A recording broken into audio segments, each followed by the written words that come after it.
Në përpjekje për të bindur politikanët për të votuar reformën në drejtësi, këtë herë ambasadori amerikan Donald Lu i është drejtuar të rinjve që t'i bindin ata ta bëjnë këtë gjë.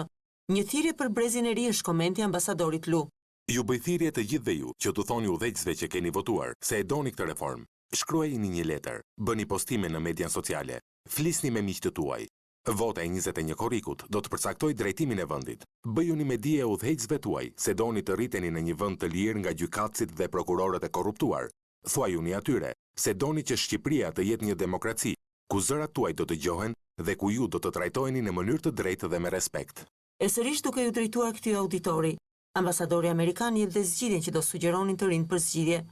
Është e thjeshtë, çdo fëmijë të thoshte se dy palët duhet mos ofendojnë njëri tjetrin dhe mos përdorin epitete fyese.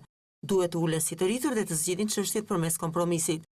Mëtej duke komentuar përpjekjet e ndërkombëtarëve për konsensus, Lu shpreh se opozitës dhe qeverisë ju afruan 3 zgjidhje kompromisi, por kreu i opozitës ka gjetur gjithmonë diçka për të refuzuar. Është e vërtetë që zoti Rama dhe zoti Basha u përpoqën ta bënin këtë më 6 qershor. Ata dështuan në arritjen e një marrëveshjeje. 3 herë që prej 4 majit, Shtetet e Bashkuara dhe Bashkimi Evropian kanë ofruar propozime të arsyeshme kompromisi. Mazhoranca i ka pranuar këto propozime.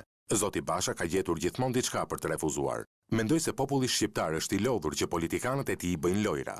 Nëse opozita dhe qeveria duan të realizojnë një marrëveshje, ne u kemi ofruar 3 zgjedhje kompromisi që janë tërësisht në përputhje me paragrafët 61 dhe 88 të opinionit përfundimtar të Komisionit të Venecias. Politikanët nuk është e thënë të marrin idetë dhe sugjerimet tona, por ata duhet të gjejnë kompromisin.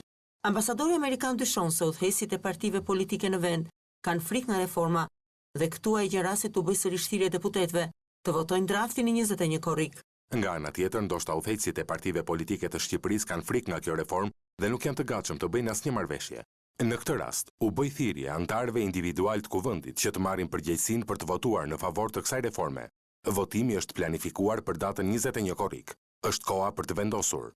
Çdo udhëheqës politik partijak, çdo deputet i kuvendit dhe çdo i ri e di se populli i Shqipërisë e mbështet në shumicën tërmuese reformën në drejtësi. Cilët janë këta udhëheqës partish politike që i thon popullit shqiptar se nuk mund ta kenë këtë reformë?